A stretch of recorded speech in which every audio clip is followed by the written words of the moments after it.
Desert സഫാരിയിലാണുള്ളത് കേട്ടോ.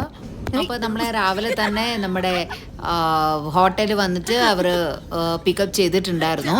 ഒരു നമ്മുടെ ടാറ്റ സുമോ ഒക്കെ മാതിരിയുള്ള വണ്ടി ഉണ്ടല്ലോ, അതേപോലത്തെ ഒരു വെഹിക്കിളായിരുന്നു വന്നത്. അപ്പം ഞങ്ങൾ വിചാരിച്ചു അവിടെ വരെ നമ്മളെ ഡ്രോപ്പ് ചെയ്യും, അവിടുന്ന് പിന്നെ ഡെസേർട്ടിൽ ഡ്രൈവ് ചെയ്യും, ഡെസേർട്ടിൽ വേറെ ഏതെങ്കിലും വെഹിക്കിൾ വരുമായിരിക്കും എന്നാണ് വിചാരിച്ചത്. ഞാൻ ഒരു ജീപ്പ് മാതിരിയൊക്കെ ഉള്ളൊരു വണ്ടി നമ്മളെപ്പോഴും കാണാറുണ്ടല്ലോ, അതാണെന്ന് വിചാരിച്ചത്. പക്ഷേ നമ്മളെ കൊണ്ടുപോയ പിക്കപ്പ് ചെയ്ത അതേ വണ്ടി തന്നെ ആയിരുന്നു അന്ന് ഫുള്ള്. അന്ന് നമ്മളെ ഈ മണലിൽ കൂടെ ഓടിച്ചതൊക്കെ അതേ വണ്ടിയിൽ തന്നെയായിരുന്നു. ആ ആളാണെങ്കിൽ ഒരു 55+ ഒക്കെ ഉള്ള ഒരാളായിരുന്നു. അപ്പോൾ നമ്മൾ അത്രയും വയസ്സുള്ള ഒരാളെ കൊണ്ട് കൺട്രോൾ ചെയ്യാൻ പറ്റുമോ എന്നൊക്കെ എനിക്കാണ് ഭയങ്കര പേടിയായിരുന്നു.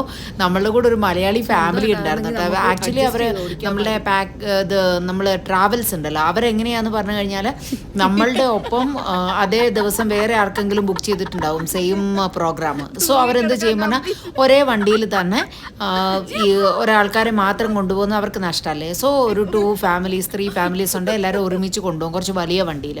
സോ ഞങ്ങളും ഇനിയൊരു മലയാളി ഫാമിലി, അവർ ഫ്രം ഡൽഹിയാണ്, അവരുണ്ടായിരുന്നു കേട്ടോ. അവരും അതൊരു ഹസ്ബൻഡ് വൈഫ് 2 കുട്ടികൾ. ആ കുട്ടികളെ പറഞ്ഞാൽ ചെറുതല്ല, +1 +2 ഒക്കെ. അവരാണെങ്കിൽ കൂളായിരിക്കണ്ടായിരുന്നു. ഞാനൊരാൾ മാത്രം തന്നെ ഇപ്പം ചാകുമെന്നുള്ള വട്ടിയിൽ അയ്യോ അയ്യോ നിർത്തണേ നിർത്തണേ എന്ന് പറഞ്ഞ് അല്ല വിളിച്ചുകൊണ്ടേ ഇരിക്കണ്ടായിരുന്നു കണ്ടിന്യൂസ് ആയിട്ട്. അപ്പോൾ നിങ്ങൾക്ക് ഇങ്ങനെ സൗണ്ട് കേൾക്കാൻ പറ്റുന്നുണ്ടാവും. ഞാൻ ഇടയ്ക്ക് ഇങ്ങനെ സ്റ്റോപ്പ് ചെയ്യുമ്പോൾ നിങ്ങൾക്ക് കേൾക്കാം, ആ കാറ്റിൻ്റെ സൗണ്ടും ഒക്കെ കേൾക്കാൻ പറ്റും. ഫുള്ള് ക്ലോസ്ഡ് ആണ്. എന്താ പറഞ്ഞാൽ അത്ര ഫാസ്റ്റിലല്ല ഈ വണ്ടി പോയിക്കൊണ്ടിരിക്കുന്നത്. അത് സെയിം എന്താ പറയുക, നമ്മളെ വലിയ സ്പീഡ് ബ്രേക്കറിൽ വണ്ടി മേളിൽ കയറി ചാടുന്ന മാതിരി തന്നെ ഈ നല്ല ഹൈറ്റിൽ കുന്നുമാതിരി ഉണ്ടാവുമല്ലോ ഈ മണലിങ്ങനെ പൊങ്ങിയും താന്നല്ല ഇരിക്കുന്നത്. സെയിം അതിലേക്ക് മേളിലേക്ക് കയറും താഴത്തേക്ക് ചാടും. വാമോ അമ്മ, ശരിക്കും പറഞ്ഞാൽ എനിക്ക് ജീവൻ പോണ്ട. എൻ്റെ വീട് കൂടി താഴത്തേക്ക് സൈഡിലേക്ക് നോക്കിക്കഴിഞ്ഞു ഭയങ്കര കുഴി മാതിരി നമുക്ക് ഫീൽ ആവും. അതിലേക്ക് ഈസി ആയിട്ട് ഇവർ കയറുകയും താഴത്തേക്ക് ചാടുകയും ചെയ്യുന്നത്. ആദ്യമൊക്കെ ഭയങ്കര പേടിയായിരുന്നു എനിക്ക്. ഭയങ്കര ആയിട്ട് ഞാൻ നിലവിളിച്ചു, അയ്യോ നിർത്തണേ, എനിക്ക് മതിയായി പറഞ്ഞിട്ട്. കുറേ സമയം കഴിഞ്ഞപ്പോഴേക്കും എന്താ പറയുക, ലാസ്റ്റ് ഇറങ്ങാറായപ്പോഴേക്കാണ് ഞാനൊന്ന് സെറ്റായത്. ഇറങ്ങാറായി ഇനിയും കുറച്ച് ടൈം ഉണ്ടാവുമോ എന്ന് വിചാരിച്ചപ്പോഴേക്കും കഴിഞ്ഞു കേട്ടോ. ഞാൻ എവിടെ പോയാലും ഇങ്ങനെ തന്നെ അതുമായിട്ടൊന്ന് അഡ്ജസ്റ്റ് വരാൻ എനിക്ക് ടൈം എടുക്കും. വരുമ്പോഴേക്കും അത് കഴിഞ്ഞിട്ട് ഉണ്ടാവും. ലാസ്റ്റ് ടൈം ഗോവയിൽ വെച്ചിട്ട് മറ്റേ സ്പീഡ് ജെറ്റിൽ പോയപ്പോഴും ഇത് തന്നെയായിരുന്നു. ജസ്റ്റ് ഒന്ന് നന്നായിട്ടുണ്ടെന്ന് തോന്നി വന്നപ്പോഴേക്ക് കഴിഞ്ഞു പോയി. അതിനിടയിൽ ഒരു വണ്ടി ഇടയ്ക്ക് വെച്ച് നിന്ന് പോയിട്ടുണ്ടായിരുന്നു.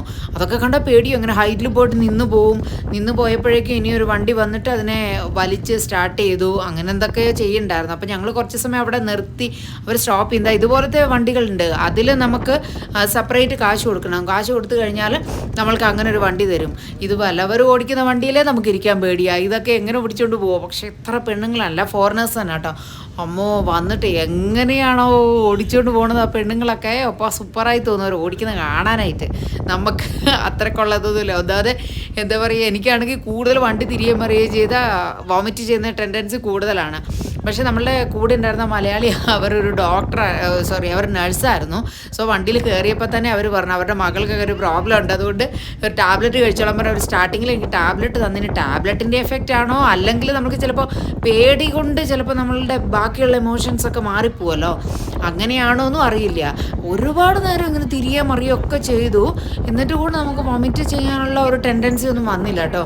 കണ്ടില്ല, സൂര്യനൊക്കെ ഇങ്ങനെ മറയാറായി, സൺസെറ്റ് ആവാറായിട്ടുണ്ടായിരുന്നു. ആ ടൈമിലല്ലേ പറ്റുള്ളൂ, അല്ലെങ്കിൽ ഭയങ്കര ചൂടായിരിക്കും. പക്ഷെ ഭയങ്കര രസമായിട്ടുണ്ടായിരുന്നു കേട്ടോ. ദുബായിലൊക്കെ പോണവരെ ഒരാൾ കൂടെ മിസ് ചെയ്യാൻ പാടില്ലാത്ത ഒന്നാണ് ഈ ഡെസേർട്ട് സഫാരി എന്നാണ് എനിക്ക് തോന്നുന്നത്. എന്താ പറഞ്ഞാൽ എനിക്ക് അവിടെ ചെന്ന് ദുബായിൽ കറങ്ങിയതിൽ ഏറ്റവും കൂടുതൽ ഇഷ്ടപ്പെട്ടത് ഈ ഒരു സംഭവമാണ്, ഈ ഡെസേർട്ട് സഫാരി. ഇവിടെ നിന്നാണ് പിന്നെ നമ്മളെ ബെല്ലി ഡാൻസ് കാണാൻ കൊണ്ടുപോകണം. അത് ഞാൻ നിങ്ങൾക്ക് ഓൾറെഡി കാണിച്ചു തന്നല്ലോ, ബെല്ലി ഡാൻസിൻ്റെ വീഡിയോ ഞാൻ ഇട്ടിട്ടുണ്ടായിരുന്നു. സോ അടിപൊളിയായിട്ടുണ്ടായിരുന്നു, സൂപ്പർബായിട്ടുണ്ടായിരുന്നു. എന്താ പറയുക, ഇനി കുറച്ചും കൂടെ ഒക്കെ ധൈര്യമുള്ളവരാണെങ്കിൽ ആ സെപ്പറേറ്റ് ഉള്ള ബൈക്ക് മാതിരിയുള്ള അത് ആക്ച്വലി 4 വീലർ 2 വീലർ അല്ല കേട്ടോ, 4 വീലർ തന്നെയാണ്. സോ അതിന് ബാലൻസ് ഉണ്ടാവുമല്ലോ, അതിൽ കൂടെ ഓടിക്കാനൊക്കെ ധൈര്യമുള്ളവർക്കാണ് ഇനി കുറച്ചും കൂടെ മോർ അഡ്വഞ്ചർ വേണമെന്നുള്ളവർക്ക്. നമുക്ക് ഈ അഡ്വഞ്ചർ കൂടിപ്പോയി എന്ന് പറഞ്ഞുകൊണ്ടിരിക്കുന്നുണ്ടായിരുന്നു. പക്ഷേ ക്യാമലിനെ ഒന്നും അവിടെ കണ്ടില്ല കേട്ടോ.